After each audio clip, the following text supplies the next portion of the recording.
राक्षस चारू बार कहो। क्यों क्यों प्रभु, राक्षस क्यों? आदमी खाते हैं क्या?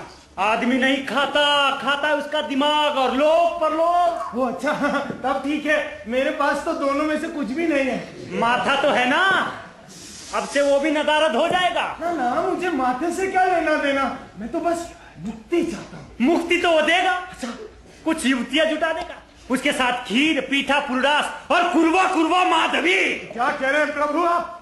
वो तो ऋषि है। ऋषि है, जब ही तो कह रहा हूँ। एक ऋषि विश्वामित्र, एक पराशर, एक वेद व्यास, इनके कलंक से कान रखना मुहाल। लेकिन आप भी तो ऋषि हैं। मैं ऋषि हूँ। ना ना ना ना ना, माफ कर दीजिए प्रभु, मैं जानता नहीं था कि आप क्या हैं। मैं मुनि हूँ। मौन रहना ही हमारा धर्म है। मौन के साथ अक्रोध, क्षमा और तितिक्षा। मुक्ति का उपाय बता सकते हैं आप? नहीं। मुक्ति का उपाय बता सकते तो बता सकता हूँ। हाँ हाँ प्रभु, हाँ। लेकिन बताऊंगा नहीं।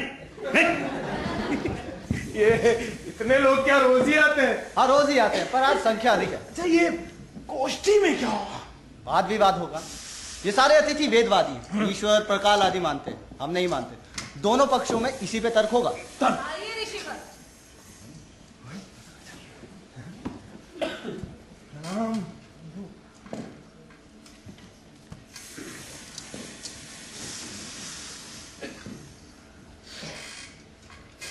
हे चारुवाक राक्षस, यदि तुम में साध्य हो तो साबित करो कि आत्मा, ईश्वर और प्रकाल नहीं है। भद्रता से बोलिए, आश्रम गुरु का अपमान हम नहीं सहेंगे। अनार्य के साथ भद्रता की कोई आवश्यकता नहीं है। अनार्य है, ये प्रमाणित करना होगा। अंधे के लिए ये संसार ही प्रमाण से परे है। शांत आर्य। अंधा आदमी तो जगत को नहीं देख पाकर भी उसका स्पर्श कर पाता है, उसका स्वाद ले सकता है, मगर आप में से कितनों ने भगवान को प्रत्यक्ष किया है? सो कहिए। आंखों से न दिखते हुए भी वो मानस में प्रत्यक्ष है। वो प्रत्यक्षता आपके लिए सच हो सकती है, और लोग क्यों मानेंगे? अरे आप लोग क्या मानते हैं? सो कहिए। जो प्रत्यक्ष है, जो पंचेंद्रियों से जाना जा सकता है, हम उसी को मानते हैं।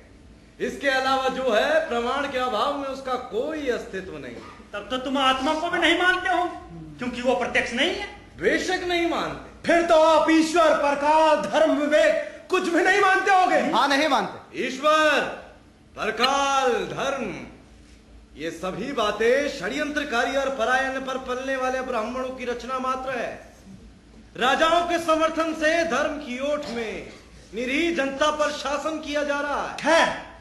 आपकी बात सत्य भी हो तो इसमें ब्राह्मणों को क्या लाभ? लाभ है राजा की कृपा। देखिए, ब्राह्मण लोग निहायती मामूली जीवन बिताने के आदी हैं।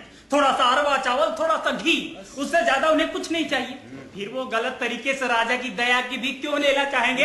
अरे नहीं तो उतना भी तो मिलने को नहीं है। अच्छा, ये कहिए, आप ईश्वर, धर्म, प्रकाल, विवेक कुछ भी नहीं मानते? हाँ नहीं मानते। तो महाशय, आपके जीवन का उद्देश्य क्या है? सुख पाना। सुख पाना तो प्रकालवादियों का भी उद्देश्य है। फिर फर्क पंथ का है, साधना की रीति का है।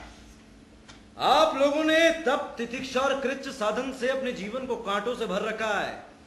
उपवास, अनिद्रा और भोग राहित्य से खुद को कष्ट देते हैं, क्योंकि आप लोगों का यह मानना है कि इन्हीं सब प्रक्रियाओं से सुख मिलेगा।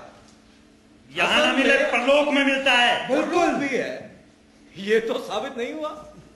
ठीक है, तुमने हमारे साधन पंथ की बात तो कह ली, अब अपने साधन पंथ की कहो। जीवन को वंचित ना करो, पांचों इंद्रियों को उनका अपना भोग दो, हाथों हाथ सुख मिलेगा। जीभ अच्छा खाना चाहती है, खाने दो उसे। नाक सुगंध चाहती है, अपने घर को फूलों और सुगंध से सजाए रखो। कान मधुर स्वर के प्यासे हैं, मीठे गीत सुनने दो उन्हें। और त्वक नारी के कोमल स्पर्श को ललायत है, सुंदर युवतियों का उपभोग करो। राम राम राम राम राम राम। यही हमारी साधना है। अगर लोग इस रास्ते से चलें तो जरा मरण से रहित चिर पुण्य लोक में विराज सकते हैं। हिमालय में बहुत से किन्नर राजे, ये तो आप लोग देख ही चुके होंगे। अब मुझे ही देख लीजिए, मेरी उम्र 2000 साल की है, और कम से कम 2000 साल और जीऊंगा। शायद हो कि चिरंजीवी हो जाओ। हम सभी भोगी हैं, सुखी हैं, हमारी हर कामना पूरी हुई है। महाशय, लगातार भोग करते रहने से इंद्रियां शिथिल हो पड़ती हैं और धीरे धीरे पेट की बीमारियां होने लगती हैं। हाँ। आप लोग भूल करते हैं महाशय, जरूरत से ज्यादा भोग से ही ये सारे उत्पात होते हैं। भोग और अतिभोग में आकाश और पाताल का अंतर है। विचार करके नियमित भोग कीजिए, इसी जीवन में परम सुख पाइएगा। ठीक है, माना कि आत्मा ईश्वर और प्रकाल नहीं है, फिर इस जड़ जगत में चेतनता कैसे? हाँ। स्वतंत्र किसी चैतन्य स्वरूप की कल्पना करने की जरूरत नहीं है मुनिवर। चैतन्य दरअसल जड़ का ही विकार है।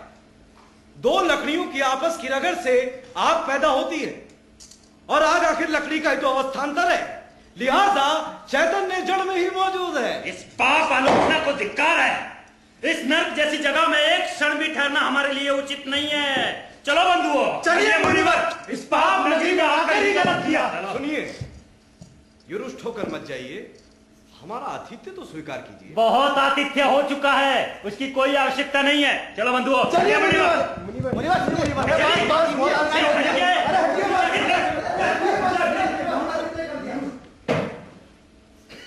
महाशय, आपको धन्यवाद, आप वेदवादियों के साथ उठकर नहीं चलेगा। प्रभु, मैं मूर्ख हूं, पेशे से व्याह, शास्त्र मैं नहीं जानता। अभी यहाँ जो आलोचनाएं हो रही थी वो थोड़ा ही समझ पाया हूं। आप सुख के साधक हैं और मैं बड़ा दुखी आदमी हूं। क्या दुख है आपको? मैं पापी हूं, महापापी। पाप से मुक्ति की खोज में देश देशांतर तक भटक आया हूं। सुनता हूं कि हिमालय सारे पापों से मुक्ति का स्रोत है, सारी खोजों का अंतिम लक्ष्य। इसलिए घूम फिर कर यहां आ गया हूं।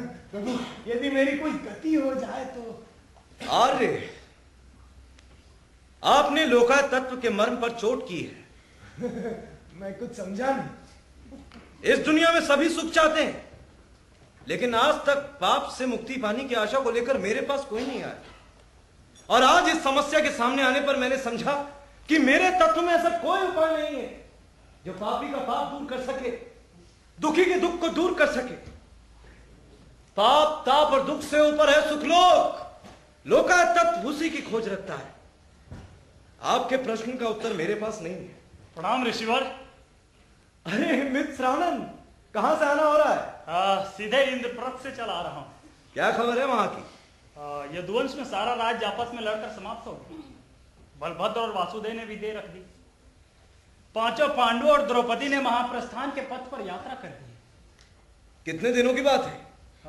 यही लगभग 7-8 साल तो हो ही गए होंगे। इतने दिन हो गए और हमें मालूम भी नहीं चला। मालूम कैसे हो? तुम्हारा ये आश्रम हिमालय के दुर्गम उपत्यका सुखलोक में है, और दुनिया का दुख यहां नहीं आ सकता। नहीं आनंद, ये सज्जन बहुत दुखी हैं, लेकिन इनका दुख दूर करने का उपाय मेरे पास नहीं।